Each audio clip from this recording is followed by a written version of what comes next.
రాజుల చెరువు బాధితులు చూడండి ఎంత దౌర్భాగ్యమైన దుర్భరమైన పరిస్థితుల్లో ఉన్నారంటే అక్కడ అగ్రకులస్తులకు భయపడి కొట్టి చంపేస్తారని మీరు చూపిస్తాను చూడండి. రైల్వే స్టేషన్ ఏరియాలో రోడ్ల మీద పడుకుంటున్నారు పాపం వారం రోజుల నుంచి. ఇక్కడ బాపట్ల జిల్లా ఇది వచ్చేసి చూడండి రైల్వే స్టేషన్ ఏరియా ఇది. వాళ్ళని చూపిస్తాను చూడండి ఎట్టున్నారు పాపం భయపడి అక్కడ పోతే ఇదవుతారనేసి రోడ్ల మీద ప్లాట్ఫారం మీద వాళ్ళు చిన్న బిడ్డలను వేసుకొని చూడండి చిన్న బిడ్డలని రోడ్డు మీద పడుకోబెట్టుకొని నైటు పొగుళ్ళు కూడు నీళ్లు లేకుండా ఈ విధంగా ఇక్కడే వీళ్ళు ఉండడం జరుగుతుంది. ఏంటంటే అక్కడికి వెళ్తే వీళ్ళని అక్కడ ఉన్న తలసల సీతారామయ్య అన్నపరెడ్డి శివయ్య వీరు చంపేస్తాము అంటున్నారు. వీళ్ళు సొంత గ్రామంలోకి వెళ్తే అందుకోసం పాపం ఇక్కడ ఎవరికి తెలియనట్టుగా వీళ్ళు ఇక్కడ ఈ రైల్వే స్టేషన్ కాడ రోడ్ల మీదనే ఇక్కడే పిల్లలతో వీళ్ళు జరుగుతుంది. చూడండి వీళ్ళు సొంత ఊరు ఇడిచిపెట్టి సొంత ఇల్లు ఇడిచిపెట్టి ఈ విధంగా ఈ పోలీసు వ్యవస్థ ఏం చేస్తుంది. ఇక్కడ చూస్తే పాసపోసిన ఉచ్చమడుగులు ఇక్కడే వాళ్ళ ఈగులు దోమల్లో ఈ విధంగా ఉండాల్సి వస్తుంది. అంటే గిరిజన యానాదుల పరిస్థితి అగ్రకులస్తులపై ప్రశ్నిస్తే ఇదే విధంగా ఉంటుందా? వీళ్ళు బ్రతుకులు ఇంతేనా? పోలీసు వ్యవస్థ ఎక్కడికి వెళ్ళింది? వీళ్ళకి న్యాయమే జరగదా? ఇదంతా చూడాలి, ప్రభుత్వం గమనించాలని చెప్పి మేము ఇది తెలియజేస్తున్నాం. జిల్లా పోలీసు యంత్రాంగం గమనించి వీరికి న్యాయం చేయకపోతే ఇది జాతీయ స్థాయిలో వెళ్ళి వీరికి ఖచ్చితంగా న్యాయం జరిగే విధంగా మేము చేయగలుగుతామని చెప్పి చెప్పడం జరుగుతుంది.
చెప్పారా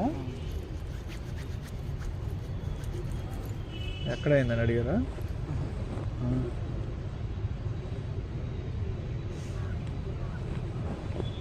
రెండు ఉండయింది, ఒకటి రూరల్ ఒకటి టౌన్ అంతే కదా.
నంబూరు నాగబాబు వాళ్ళకి సంబంధించిన బంధువులు వాళ్ళ ఫ్యామిలీ మొత్తం రాజుల చెరువు దగ్గర ఉన్న అన్నపరెడ్డి శివకు వలసల సీతారామయ్యకు కొట్టి సంపదతో భయపడి ఇక్కడ రోడ్ల మీద ప్లాట్ఫారాల మీద పిల్లలతో అక్కడ వెళుతున్నారు. కూడు నీళ్లు లేకుండా దానివల్ల ఆరోగ్యం దెబ్బతినిపింది. నాగబాబు ఇక్కడ ఉన్న డాక్టర్ దగ్గర మాట్లాడుతున్నారు.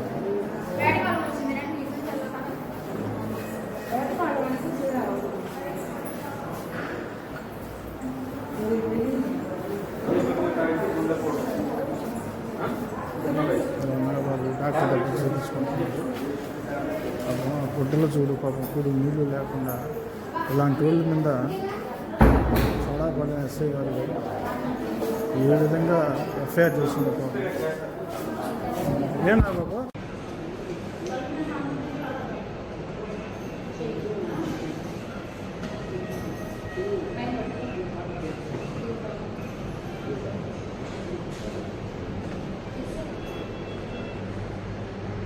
తీసేదాన్ని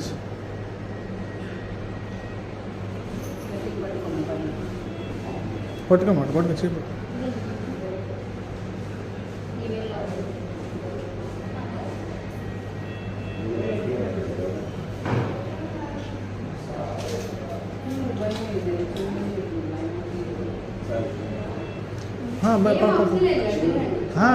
నువ్వు అడే చూ నువ్వు తలాడి తిప్పి అడేం భయపడబాకు నువ్వు. నాకు బాబా కదిలించబాక చేయి కదిలించబాక కూర్చుని పట ఊరికి సింపుల్ ఇన్సెస్.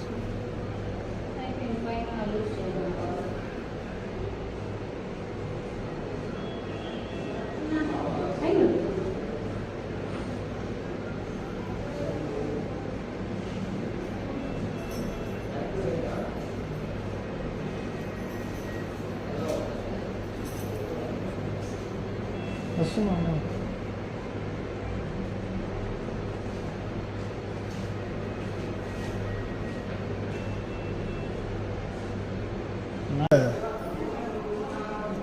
ఇదో లోపల బెడ్ చూపిస్తారు. బెడ్లో కొన్ని ఎర్దాపేసి వచ్చేస్తాను మాట్లాడేసి ఇంకేం అడే భయపడిపోలేదు. లేచారు ఇంకా చల్లని పెడితే కవర్ అయిపోద్ది.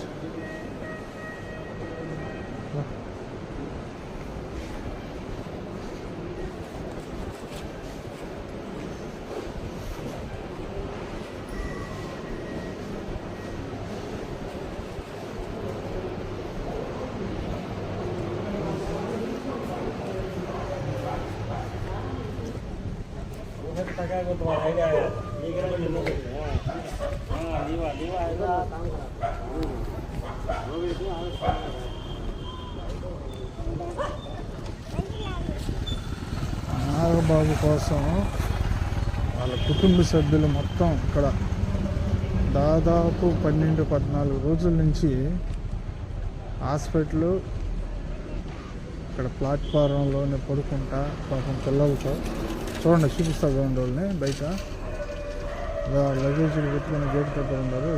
వీళ్ళంతా వాళ్ళే కూర్చోండి. వాళ్ళంతా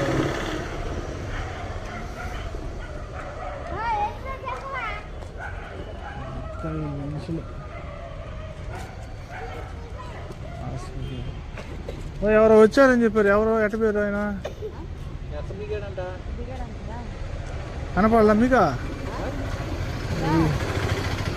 ఎవరో వచ్చారని చెప్పారు ఫోన్ చేసి. ఎవరు వచ్చింది? వీళ్ళ ఆయన వచ్చారంట కదా.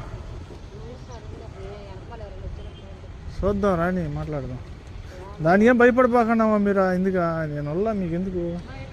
నువ్వు ప్రతి ఒక్క దానికి భయపడతాట. మనిషి ఉన్నప్పుడు కూడా భయపడతాట మీరు.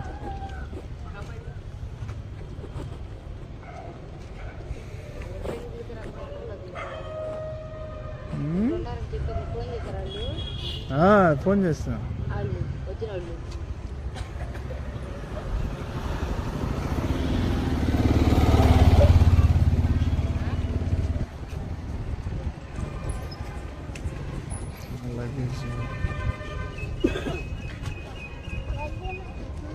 నువ్వు టాబ్లెట్ వేసుకుంటున్నా షుగర్ టాబ్లెట్లా? అవును మళ్ళీ వేసుకోవాక మళ్ళీ నేను కళ్ళు తిరిగిపోయి పడిపోతా.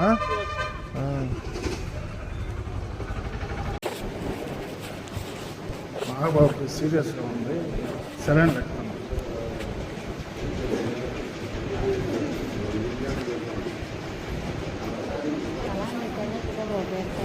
నేను సెలైన్ ఎక్కిస్తున్నారా?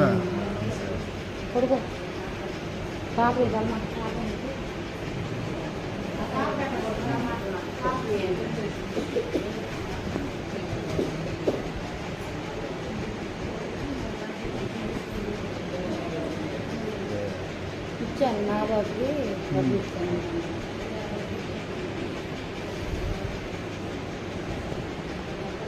పడుకో నాగబాబు. అదే పడుకోను దాని కాలం నాకు అవును, పడుకోబెట్టి కదా పెట్టాలి రోజు. పడుకొని పెట్టారా?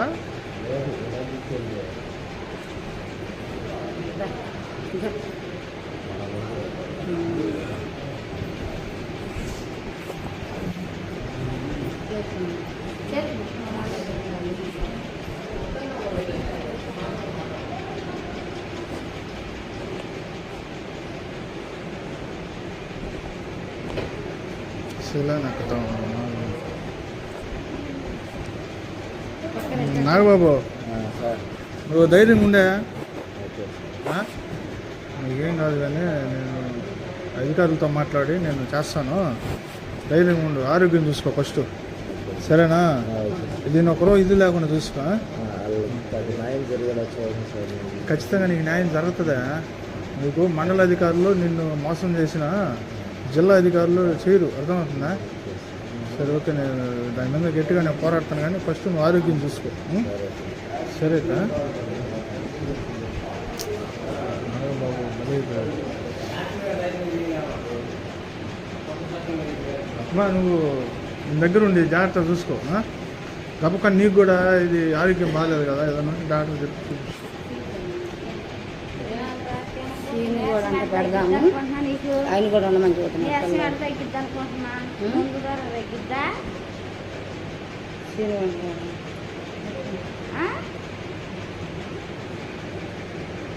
ఇవన్నీ ఇది చేసుకోబోతున్నాను, జాగ్రత్త.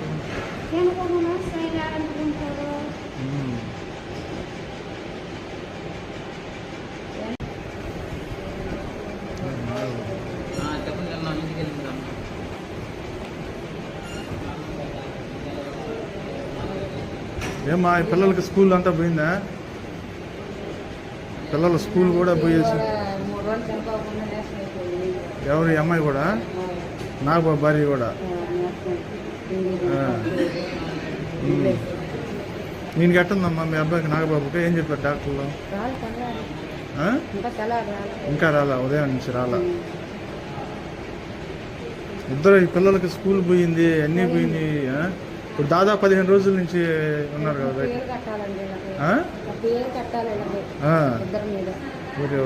స్కూల్లో, ప్రైవేట్ స్కూల్ శుభ్రంగా చదివించుకుంటున్నాడు నాగబాబు.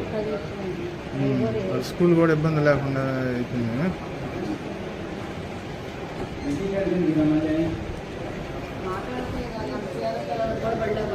నాగబాబు ఎట్టుందా?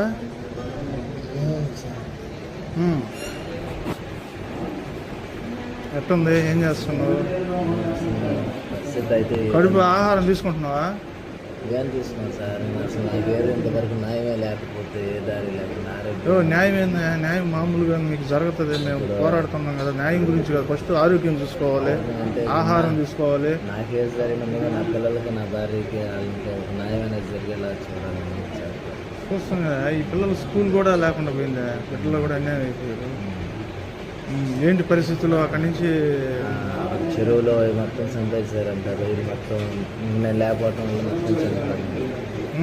ఇంకా ఆ తర్వాత నేను బయటకు వచ్చినంత వరకు నాకు ఏ దారి అనేది దొరకలేదు.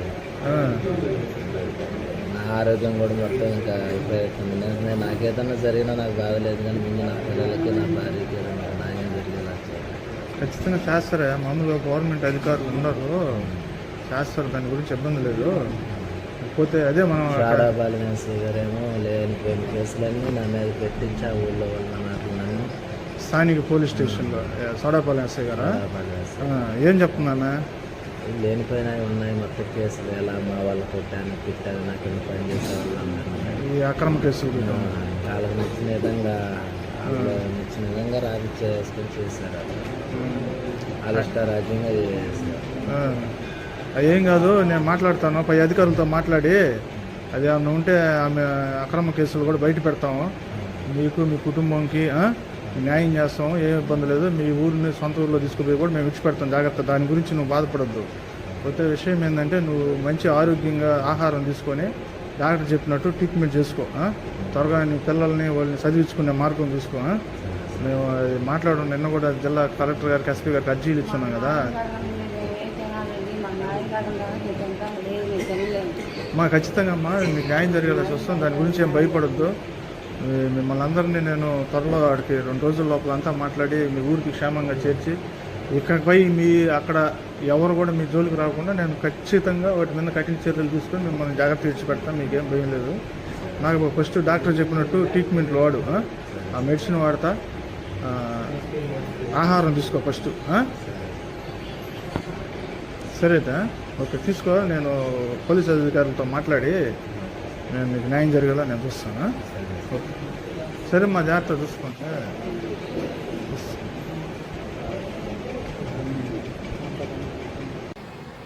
నా పేరు నాంచారమ్మ, మాది రాజుల చెరువు, చెవయ్య, అనపరెడ్డి చెవయ్య. 20 రోజు నన్ను ఉబ్బోమని అడుగుతున్నాడు, హింసలు పెడుతున్నాడు, 200 100 రూపాయలు చూపిస్తున్నాడు. మా ఆయనకి నేను చెప్పాను ఇలా హింసలు పెడుతున్నాడని. చెప్పంగానే మా భర్త వెళ్ళి మరి ఇంకా ఆయన గొడవకి వెళ్ళాడు. వెళ్ళంగానే ఇంకా ఆయన లేడు, పారిపోయాడు. పారిపోగానే బండి తీసుకొచ్చి మా ఇంటి కాడ పెట్టాడు. పెట్టంగానే ఆ ఊరు పెద్దలందరూ తీసుకొని మా వెనక్కి దాడికి వచ్చాడు. నా పేరు భవానీ అండి, దుర్గా భవానీ. నేను మా పుట్టింటికి వచ్చే రాజుల చెరువు బతకడానికని వచ్చా, అదే చెరువుల మీద బతకడానికని వచ్చాము. మేము వచ్చిన కాడి నుంచి మా అమ్మ లేదు, ఊరు వెళ్ళిపోతే మేము మా అమ్మ 4 రోజులు పని చేయమంది. చేసినందుకు చివయ్య మమ్మల్ని బలవంతంగా అడిగాడు, నన్ను కూడా, నువ్వు వస్తావా లేకపోతే రావా మర్యాదగా, లేకపోతే మీ ఆయన జీతం నుంచి తీపిచ్చేస్తానని చెప్పాను అన్నాడు. మా ఆయన అదంటే ఒక ఓనర్ దగ్గర పని చేస్తున్నాడు, చేసేవాడిని కూడా పక్క నుంచి తీసేస్తామని అన్నాడు. ఆయన తీసేస్తామని అన్నాక మా అబ్బాయి అక్కడి నుంచి గొడవ పెట్టుకుని వచ్చేసిన కాడి నుంచి సీన్ అన్న ఒక ఆయన, బండిరెడ్డి సీన్ అని ఉన్నాడు. బండిరెడ్డి సీను మా అబ్బాయిని మా మీదకి, మేము ఎస్టీలు యానాదుల్ని, మా మీదకి రావడానికి యుద్ధానికి వస్తున్నాడు, మా మీద కొట్టడానికి వస్తున్నాడు. మాటకు ముందు దేనికైనా ప్రతిదానికి మా మీదకి వస్తున్నాడు. నెంబర్ గారని ఉన్నాడు, గుడ్డి తాతని. ఆయన మమ్మల్ని చాలా హింసిస్తున్నాడు. నీ ఊరికి ఒక ఊహం చేసుకుంటారు, అనవసరం ఊరికి ఒకటి చేసుకుని మమ్మల్ని బతకాలి. ఆయన పేరు సలసల సీతారామయ్య. ఆయన అంటున్నాడు, మమ్మల్ని అట్టని అంటున్నాడు, ఊరికి ఒకరిని చేసుకొని బతుకుతారు, ఊరికి ఒకరిని చేస్తారు, యానాదులు అని చెప్పాను అంటున్నాడు. మేము యానాదులు ఊరికి ఒకరిని చేసుకుని బతుకుతాము. ఆయన కింద మేము పడుకోలేదని చెప్పి మా మీద నిందులేస్తున్నాడు. మమ్మల్ని అడుగుతున్నాడు, నా వయసు ఎంత, నేనెంత, నన్ను కూడా అడుగుతున్నాడు వచ్చి నన్ను. ఆయన్ని వాళ్ళల్లో అతికి వాళ్ళలో మేము ఉండేవాళ్ళమి. మమ్మల్ని ఎందుకంటే హింసేయటం వాళ్ళు. మేమేమైనా చేసాము సారు? మేమేం చేయలేదు. మమ్మల్ని మాత్రం మీరే కాపాడాలి. మా అబ్బాయిని మాత్రం చంపేయాలని చూస్తున్నారు. పోలీసులను తీసుకొచ్చి మా వాళ్ళందరం బెదిరించి మా అబ్బాయి దగ్గర ఉన్న వాళ్ళందరినీ తీసుకెళ్ళిపోయారు. ఇక్కడి నుంచి ఏటకొచ్చిన వాళ్ళందరూ, యానాది వాళ్ళందరినీ తీసుకుని వెళ్ళిపోయారు. తాటలు ఎక్కించుకొని రైతులందరూ. వాళ్ళందరూ మేము ఏదో బతకడానికి వచ్చి ఒక ఇంట్లో రైతుల ఇంట్లో ఉంటుంటే మా ఏదో 4 ఇల్లు పాయస పని చేసుకొని బతుకుతున్నాను. మా ఆయన చెరువు మీద ఉంటాడు. మా ఆయన కూడా చెరువు మీద తీసేయాలని చెప్పి ఫోన్లు చేస్తున్నాడు. శివయ్య అన్న ఆయన మమ్మల్ని అసలు ఇప్పుడు ఊర్లో నువ్వు లేకుండా పంపించేయాలి, కారుకు రాలి అమ్మాయి అని చెప్పని అంటున్నారండి. మాకు అందరూ కలిసి మాకు న్యాయం చేయండి సార్, అది మాకు కావాల్సింది.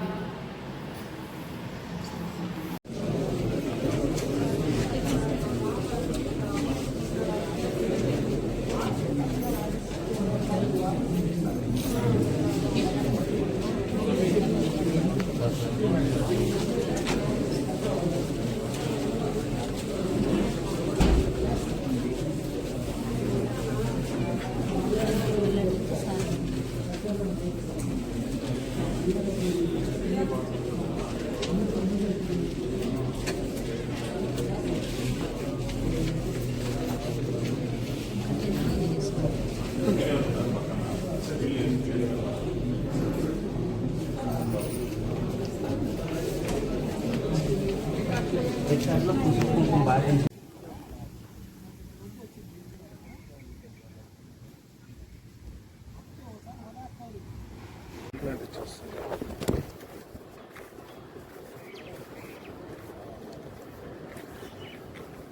ఇప్పుడు ప్రస్తుతానికి రేపల్లా వెళ్ళొద్ది ఇది మనకు. రసీదు ఇచ్చారా? ఎవరు ఉన్నారమ్మా? ఎస్పీ గారు ఉన్నారా? ఫస్ట్ ఒక తీసుకెళ్ళారు ఒక ఎస్ఐ గారి దగ్గరికి. అక్కడ దాకా నన్ను వెళ్ళాలి.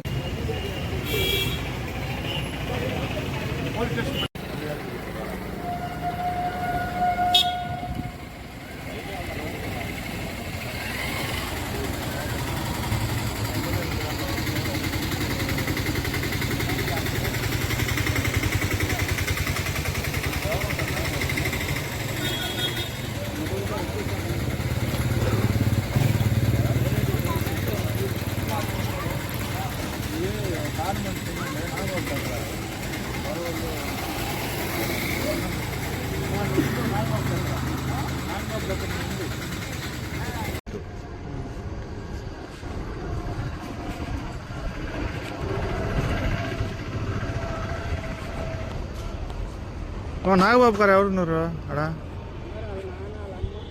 వాళ్ళ నాయన వాళ్ళమ్మ భార్య ఉందా? ఈడ మీరు ఉన్నారా? ఓ ఏందమ్మా పిల్లకాయలు మరీ ఆడ బండి వేస్తున్నావా?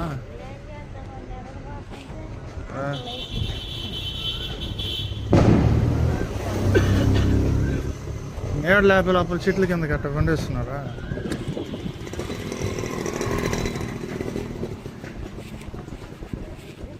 ఐదవ తేదీ ఆగస్టు 2025 నంబూరు నాగబాబు రాజుల చెరువులో చేసినటువంటి అగ్రకులస్తులు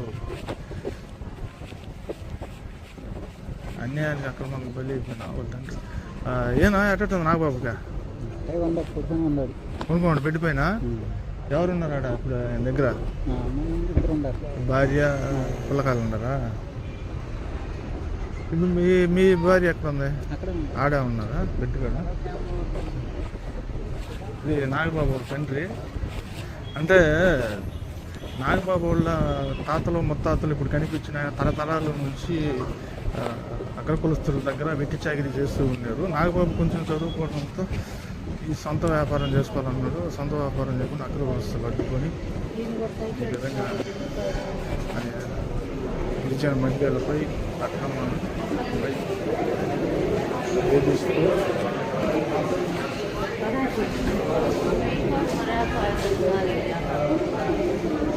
హాస్పిటల్ ఉంది. మామూలుగా హాస్పిటల్ వచ్చి బాపట్ల రైల్వే స్టేషన్ పక్కన ఉంటుంది. గవర్నమెంట్ హాస్పిటల్, జిల్లా హాస్పిటల్ వచ్చాను.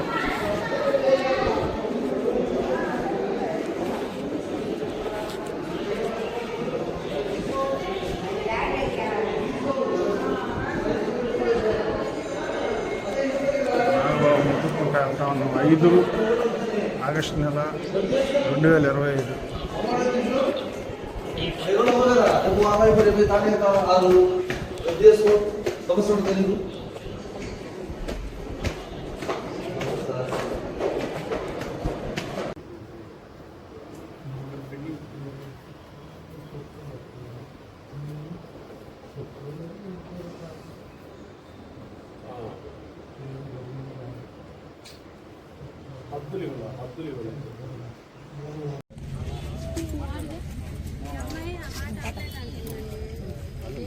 ఏ మాట ఏముందో రామ్మ మాట్లాడుకుంటాం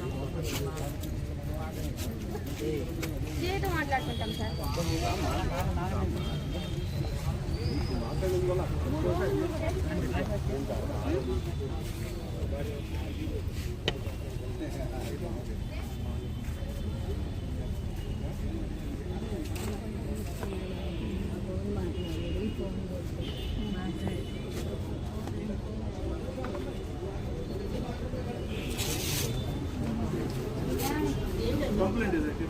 అక్కడ ఉంది.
నాగబాబు అన్నాడు రా లోపల నెల్లూరు దేవుని చూసుకోవాలి.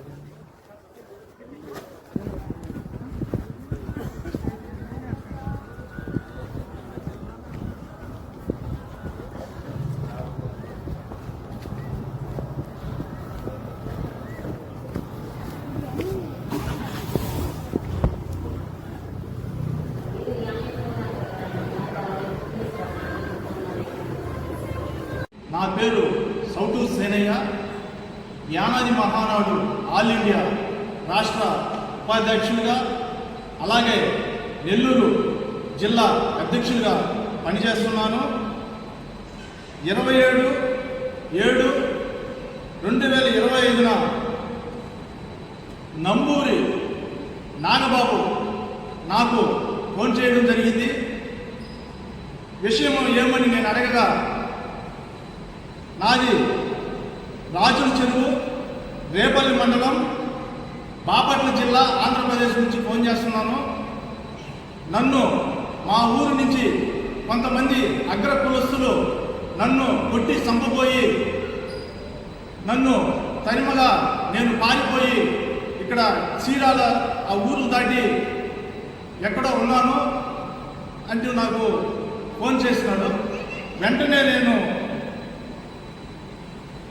ఇతనికి మళ్ళీ కాల్ చేసి ఇతని దగ్గరకు వచ్చి అడగగా ఇతను జరిగిన విషయం చెప్పినాడు. విషయం ఏమనగా, వీళ్ళు ఊర్లో ఉంటున్న అన్నంరెడ్డి శివయ్య తండ్రి రత్తయ్య, అలాగే తలసలి సీతారామయ్య తండ్రి జగన్నాథరావు, వీరు గిరిజన నిరుపేదల పైన, అంటే వీరు పీతలు పట్టుకోవడానికి వెళ్తుంటారన్నమాట. వెళ్ళే క్రమంలో ఆడవాళ్ళని అన్నపరెడ్డి శివయ్య అతను వీరిని సెక్సువల్గా వేధిస్తూ, అలాగే వీరి దగ్గర పనిచేసే ఆడవాళ్ళు కూడా 100కి 200కి నా దగ్గర వ్యభిచారం చేయాలి, లేదంటే అంటే ఇతను భార్య అయినా అతని దగ్గర కొనుక్కోవాలని చెప్పి వేధిస్తున్నాడు అని చెప్పి మాకు చెప్పడం జరిగింది. దీనిపైన మేము విచారించగా అక్కడ అన్నపరెడ్డి శివయ్య అతను గత కొంతకాలంగా అక్కడ గిరిజన నిరుపేదలైతేమి, అలాగే ఆ ఊరికి సంబంధించిన అక్రమ సంబంధాలు పెట్టుకొని వారి జీవితాల్లో నాశనం చేస్తున్నాడని చెప్పి మాకు విచారణలో తేలింది. అదేవిధంగా దీనికి సపోర్టుగా ఉంటున్న తలసల సీతారామయ్య అనే అతను వీరిని, అంటే దీన్ని అడ్డుకునే ప్రయత్నం చేసేటప్పుడు అతనికి సపోర్టుగా కూడా ఉండి వీరిని భయభ్రాంతులకు గురి చేస్తున్నాడు. అక్కడ ఈ క్రమంలో 26/7/2025 అన్నపరెడ్డి శివయ్య వీరి అన్నగారు అయిన ఇంట్లో ఉన్నప్పుడు ఇతను చూడటం జరిగింది. చూసినప్పుడు ఇతను చూసిన వెంటనే పారిపోయాడు. పారిపోయే క్రమంలో అతను బండి తీసుకొచ్చిన బండి కూడా అతను వదిలిపెట్టి వెళ్ళిపోయాడు. వెళితే ఇతనేం చేశాడు, అతను బండి పారిపోయాడు కాబట్టి ఎందుకు పారిపోయాడు బండి తీసుకుపోయి ఇతను నివాసంలో పెట్టుకున్నాడు. నివాసంలో పెట్టుకున్నదానికి అతను అన్నపరెడ్డి శివయ్య పారిపోయేసి వాళ్ళ అనుచరులతో వచ్చి ఆ రోజు నైట్ ఇతన్ని భయభ్రాంతులకు గురి చేసి కొట్టి చంపపోతే అతను ఆ రోజు నైట్ రావడం జరిగింది. తర్వాత నాకు 27 రోజులు నాకు ఫోన్ చేయడం జరిగింది. ఈ విధంగా ఒక సమాజంలో గిరిజన నిరుపేద యానాదులు ఒక బానిసలుగానే బతకాలి. అగ్ర కులస్తులకి వాళ్ళు పడుకోమంటే పడుకోవాలి, లేయమంటే లేయాలి, లేదనుకుంటే వాళ్ళు ఎదురు తిరిగితే మాత్రం వీరినే అంటే అడిగిన వాళ్ళని కొట్టడాలు, వాళ్ళ మీద దొంగ కేసులు పెట్టడాలు, వాళ్ళు భయభ్రాంతులు గురి చేయడం. అంటే వాళ్ళు దీర్ఘకాలిక అంటే సొంత ఊర్లో ఉన్న వాళ్ళు కూడా, సొంత ఊర్లో ఉండే వాళ్ళు కూడా భయభ్రాంతులు అక్కడి నుంచి కూడా తరిమి కొట్టేస్తారన్నమాట వాళ్ళు. ఈ విధంగా ఆంధ్రప్రదేశ్ రాష్ట్రంలో ప్రతి ఒక్క దగ్గర గిరిజన నిరుపేదల యానాదులపై ఈ విధంగా దాడులు ఈ విధంగా జరుగుతూ ఉన్నాయి. దీనిపైన మేము యానాది మహానాడు తీవ్రంగా ఖండిస్తున్నాము. దయచేసి ప్రభుత్వం వీటిపై స్పందించి వీరికి తగు న్యాయం చేయాలని చెప్పి కోరుకుంటున్నాము. ఇదే క్రమంలో బండిరెడ్డి శ్రీనివాసరావు తండ్రి రత్తయ్య, బండిరెడ్డి నాగభాస్కర్ రావు తండ్రి మస్తాన్ రావు, వీరు అంటే ఇతన్ని అన్నపరెడ్డి శివయ్య వాళ్ళ అనుచరులు కొట్టి సంపపోయి తరిమేసినప్పుడు అంటే ఇతని వ్యవస్థని, ఇతని దగ్గర చేసే కూలి పనులు మనుషులందరినీ వాళ్ళకి మద్యం డబ్బులు ఆశ చూపించి ఇతని మీద దొంగ కేసులు పెట్టించి వారిని గత 4 రోజులుగా చిత్రహింసలకు గురి చేస్తున్నారు. అంటే ఇతని వ్యాపారాలని దెబ్బతీసేయాలి, ఇతను వ్యాపారాలు చేసుకోకూడదు, ఇతను సొంతంగా బతకూడదు. ఈ విధంగా వాళ్ళు చేయడం జరుగుతుంది. దయచేసి వీరికి న్యాయం చేయవాలని మేము కోరుకుంటున్నాం. గిరిజన నిరుపేద యానాదులపై ఎప్పుడు ఇదే విధంగా జరుగుతూనే ఉంటుంది. వీటిపైన మేము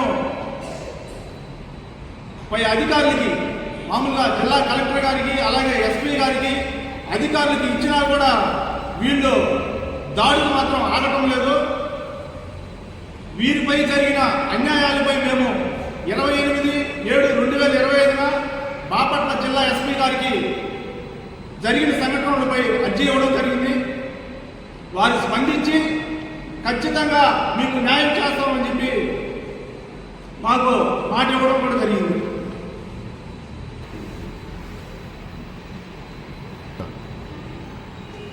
ఇదే విధంగా రాజుల చెరువు అక్కడున్న అగ్రకులస్తులు గిరిజన యానాదుల్ని అక్కడ కనీసం బావిలో కూడా నీరు త్రాగడానికి కూడా వెళ్ళనీయట్లేదు. వాళ్ళని ఒక చీడ పురుగులాగా చూస్తున్నారు. వారు ఏంటంటే పనులకు వెళ్ళినా కానీ డబ్బులు ఇవ్వరు వాళ్ళకి. ఎందుకంటే ఆ ఊర్లో ఉంటున్నారు కాబట్టి, మీరు గిరిజన యానాదులు కాబట్టి మేము చెప్పినట్టే మీరు బానిసగా చేయాలి. బానిసగా చేయడం వల్ల మీరు ఊరు విడిచి వెళ్ళిపోవాలి. వాళ్ళకి కూలి డబ్బులు కూడా సరిగా ఇచ్చేది లేదు. కనీసం వాళ్ళు బ్రాల్లో కూడా నీళ్లు తాగేదానికి లేదు. వాళ్ళు పోయే దానిలో కూడా నడవకూడదు. అంటే ఈ వ్యవస్థ, ఈ సమాజం ఇంత జనరేషన్లో కూడా ఈ విధంగా జరగడం ఎంత బాధాకరమని మాకు అర్థం కావడం లేదు విషయం. ఈ విధంగా గిరిజన నిరుపేద యానాదులపై, మహిళలపై జరుగుతున్న దాడులు, అత్యాచారాలు, వ్యభిచారాలు, బానిసలు ఈ విధంగా చేసుకుంటున్న అగ్ర కులస్తులపై ప్రభుత్వం తగు చర్యలు తీసుకొని గిరిజన నిరుపేద యానాదులైనటువంటి మాకు బాధితులకు న్యాయం చేయగలరని చెప్పి మేము కోరుకోవడం జరుగుతుంది. ఇదే విధంగా అన్నపరెడ్డి శివయ్య నంబూరు నాగబాబుపై దాడి చేయబోయి సంపబోయినప్పుడు బయటకు వచ్చిన క్రమంలో స్థానిక పోలీస్ స్టేషన్కి గిరిజన నిరుపేదలపై భయభ్రాంతులు గురి చేసి ఇతనిపై అక్రమ కేసులు పెట్టించి భయభ్రాంతులు గురి చేయడం జరుగుతుంది. దయచేసి పోలీసు వ్యవస్థ గిరిజన నిరుపేదలైనటువంటి వారిపై తగు విచారణ జరిపి న్యాయం చేయవలసిందిగా మేము కోరుకోవడం జరుగుతుంది. ఇదే విధంగా ఎక్కడైనా సరే గిరిజన మహిళలపై అగ్ర కులస్తులు చేస్తున్న దాడులు నిలుపుకోవాలి. లేనిపై మేము ఇది ఎస్టీ కమిషనర్ దాకా కూడా తీసుకెళ్లి ఇది ఎంత దూరమైనా తీసుకెళ్తామని చెప్పి యానాది మహానాడు ఆల్ ఇండియా తరఫున మేము తెలియజేయడం జరుగుతుంది. గిరిజన నిరుపేద యానాదుల మహిళలపై, బాలికలపై జరుగుతున్నటువంటి దాడులు, అత్యాచారాలు పై ప్రభుత్వం స్పందించి ఇలాంటి వారిపై, దాడులు చేసిన వారిపై కఠినంగా శిక్షించాలని చెప్పి మేము యానాది మహానాడు ఆల్ ఇండియా తరఫున కోరుకోవడం జరుగుతుంది. గిరిజన నిరుపేద యానాదుల మహిళలపై దాడులు, అత్యాచారాలకు పాల్పడుతున్న అన్నపరెడ్డి శివయ్య, తలసల సీతారామయ్య, బండిరెడ్డి శ్రీనివాసరావు, బండిరెడ్డి నాగభాస్కర్రావు, వీరిపై పోలీసు వారు ప్రభుత్వం కఠిన చర్యలు తీసుకొని వెడలా దీన్ని మేము ఎంత దూరమైనా తీసుకెళ్లి పోరాటం చేస్తామని మేము చెప్పడం జరుగుతుంది.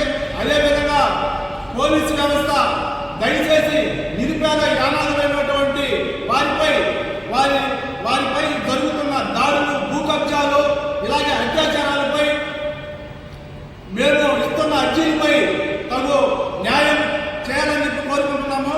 ఇదే విధంగా దీంట్లో ఉన్న ఈ నేరాలకు పాల్పడుతున్న వారిని మాత్రం వారి మీద కేసులు పెట్టి ఎఫ్ఐఆర్ చేసి కఠినంగా శిక్షించిన వెడల మేము దీన్ని ఎస్టీ కమిషనర్కి లేదంటే జాతీయ కమిషనర్ దాకా కూడా వెళ్ళి ఇది ప్రభుత్వం దృష్టికి తీసుకెళ్లి ఎంత దూరమైనా వెళ్ళి దీన్ని పోరాటం చేస్తామని చెప్పి యానాది మహానాడు ఆల్ ఇండియా తరఫున నేను చెప్పుకోవడం జరుగుతుంది.